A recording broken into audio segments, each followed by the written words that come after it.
నేను చెప్పింది జాగ్రత్తగా వినండి. ఎంసెట్లో 30-40 మార్క్స్ లాస్ట్ 10 ఇయర్స్ పీవైక్యూస్ చూసుకుంటే వస్తాయి. కానీ చాలా మంది స్టూడెంట్స్కి పీవైక్యూస్ ఎలా యూజ్ చేసుకోవాలో తెలియదు.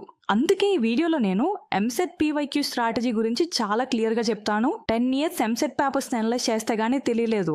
మ్యాథ్స్, ఫిజిక్స్, కెమిస్ట్రీ అన్ని సబ్జెక్ట్స్లో ఎగ్జాక్ట్ రిపీట్ ప్యాటర్న్స్ మొత్తాన్ని ట్రాక్ చేస్తే డేటాతో సహా ప్రూవ్ చేస్తాను.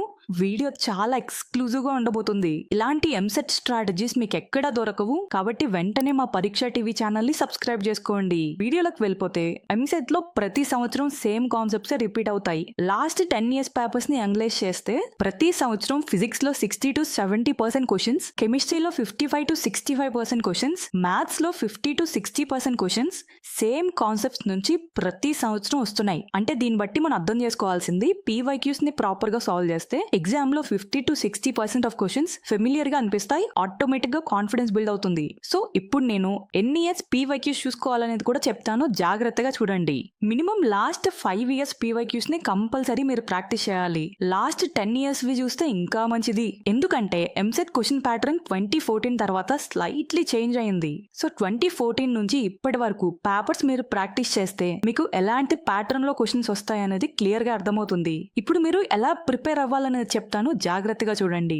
పీవైక్యూస్ ప్రాక్టీస్ అనేది స్టార్ట్ చేయాలంటే ఫస్ట్లీ మనం కాన్సెప్ట్స్ అన్ని ప్రిపేర్ అయి ఉండాలి. కాన్సెప్ట్స్ అంటే అన్ని టాపిక్స్ కాదు, హై వెయిటేజ్ టాపిక్స్ ని కంప్లీట్ గా ప్రిపేర్ అవ్వాలి. నెక్స్ట్ మనం సబ్జెక్ట్ వైజ్ ఎలా అప్రోచ్ అవ్వాలనే దాని గురించి మాట్లాడుకుందాం. ఫిజిక్స్ లో మెయిన్లీ ఫార్ములా బేస్డ్ క్వశ్చన్స్ అయితే రిపీట్ అవుతూ ఉంటాయి. మెకానిక్స్, ఎలక్ట్రోమాగ్నెటిజం, మోడర్న్ ఫిజిక్స్ ఈ చాప్టర్స్ లో ఎస్పెషల్లీ ప్యాటర్న్ అబ్జర్వ్ చేయండి. కెమిస్ట్రీలో organic reactions, P block, atomic structure ఈ చాప్టర్స్ లో ఎలాంటి ప్యాటర్న్స్ వస్తాయో చూసుకోండి. మరి మ్యాథ్స్ లో అయితే calculus, algebra, coordinate geometry same type of questions every year వస్తాయి. కాబట్టి అవే చూసుకోండి సరిపోతుంది. అసలు పీవైక్యూస్ వల్ల ఎన్ని మార్క్స్ తెచ్చుకోవచ్చు అనేది ఇప్పుడు చూసుకుంటే ఫిజిక్స్ లో 8-10 మార్క్స్ డైరెక్ట్లీ పీవైక్యూస్ నుంచి వస్తాయి. కెమిస్ట్రీలో అయితే ఒక 10-12 మార్క్స్. అదే మ్యాథ్స్ లో అయితే మినిమం 12-15 మార్క్స్. అంటే అప్రాక్సిమేట్లీ 30-37 మార్క్స్ ఓన్లీ పీవైక్యూస్ వల్ల మీకు వస్తాయి. మీరు పీవైక్యూస్ లో ఉన్న కాన్సెప్ట్స్ బాగా అర్థం చేసుకుంటూ క్వశ్చన్స్ ని సాల్వ్ చేయగలిగితే మీకు ఈజీగా 40-50 మార్క్స్ వచ్చేస్తాయి.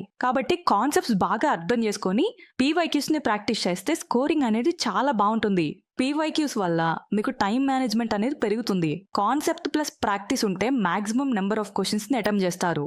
సో దీన్ని బట్టి నేను చెప్తుంది ఏంటంటే ఎంత ప్రాక్టీస్ చేస్తే అంత బాగా ఎగ్జామ్లో అటెంప్ట్ చేయగలుగుతారు. మళ్ళీ చెప్తున్నా, ఎంసెట్ లో మంచి ర్యాంక్ రావాలంటే పీవైక్యూస్ ని ప్రాక్టీస్ చేయడం అనేది కంపల్సరీ. ఈ వీడియో మొత్తం చూసిన తర్వాత ఇంకా మీకు ఏమైనా డౌట్స్ ఉంటే కామెంట్ సెక్షన్ లో పెట్టండి. నేను ప్రతి కామెంట్ చదివి రిప్లైస్ ఇస్తాను. నా ఎక్స్ప్లెనేషన్ నచ్చితే ఈ వీడియోని మీ ఫ్రెండ్స్ అందరికీ షేర్ చేయండి. అలానే ఇలాంటి మరెన్నో స్ట్రాటజీస్ కోసం పరీక్ష టీవీ పేజ్ ని సబ్స్క్రైబ్ చేసుకోండి.